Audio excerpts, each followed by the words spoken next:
totally blindsided to discover my 32/F husband, 32/M, has been paying escorts. Please help.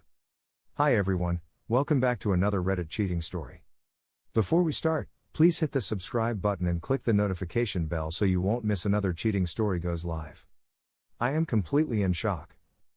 The Wi-Fi was glitchy, and when I went to his computer, the only one with working internet, to see if I could fix it, an escort website came down in the search suggestion bar. I went through his history and saw that he has been looking at escort websites for months and has a paid account 11. I refused to believe it at first. I thought maybe he was just looking. Then I checked his bank account. All our bank accounts are linked so we can see every transaction, and I saw 3 ATM withdrawals of $250 to $300. My gut sank. I told him to come home immediately and confronted him. He admitted it and has upset by how much this confession clearly hurt me. He says he went twice, both were erotic massages with no sex, his words, but to me this absolutely counts as sex. We've been together for 13 years since we were 19, and he's literally the only person I've ever dated, and he never gave any indication he was unhappy with our sex life. In fact, he says he was happy with it? But he also said he truly didn't think he would have gotten caught, and that he never would have confessed to me if I hadn't caught him because he knew how horrible it would make me feel. I don't think he even feels bad about the act, he only feels bad because he can now see how much it has destroyed me. He keeps saying that this shouldn't be enough to negate our entire 13 happy years together. He's acting surprised that I would consider divorce over this. I am totally at a loss. He has been my best friend for 13 years, and normally when I'm this devastated about something, he's the one I go to. I'm fluctuation between rage and sorrow, between wanting to kick him out and wanting to be held by him. He admits what he did was despicable and keeps saying how sorry he is, but he clearly also doesn't think it was that big of a deal because he's surprised I would consider leaving him.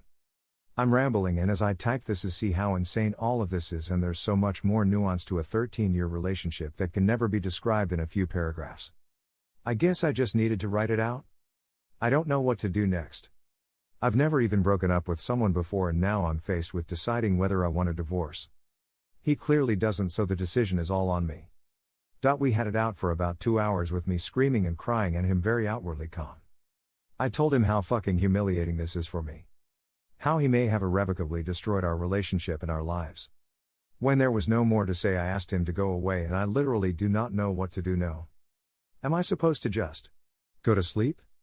Do I tell him to stay the night somewhere else? I know I'm not at my most articulate, and I can barely see the screen through my puffy eyes. So, if you're still reading, thank you.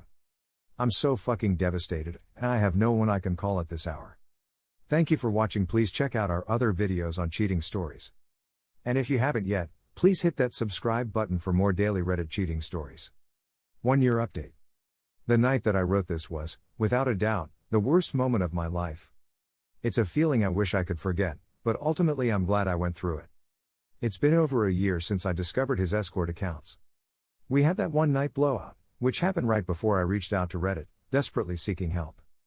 The morning after that post, I found out that he had lied to me about using protection with the escorts, a fact that I discovered when I went through his computer search history and saw just how many times he had Googled the phrase herpes and how to know if you have herpes. I'm happy to say that I kicked him out of the house that day and never let him back in. We did briefly try couples counseling while he crashed at a friend's place, but it very quickly became apparent that he was not capable of making this right. We went through a mediator and he made me pay him a ton of money to buy him out of house, but I don't even care. I'm just so happy that it's done. For those of you who are agonizing over whether to stay or go, all I can say is that getting out was the best thing I've ever done for myself. I'm telling you, if you can leave, do it. Especially if you don't have kids. Take back your life. In the first few weeks of the aftermath, I remember feeling like the worst possible thing I could do at that time was be away from him, because then how would I check on everything he was doing? How could I make sure he wasn't cheating on me again? I stayed up all night hacking into his phone, email, Instagram, Amazon account, you name it. I started obsessively checking everything he did to the point where I felt ashamed of myself. I poured my energy into trying to control him and catch him. Don't let yourself become that. Do not allow these motherfuckers and their awful choices to turn you into a worse person. Fuck that noise. The pain of letting him go was unbearable, but at some point I realized that I don't want to live my entire life around policing another person. If he wanted to continue seeing prostitutes, there was absolutely nothing I could do to stop him.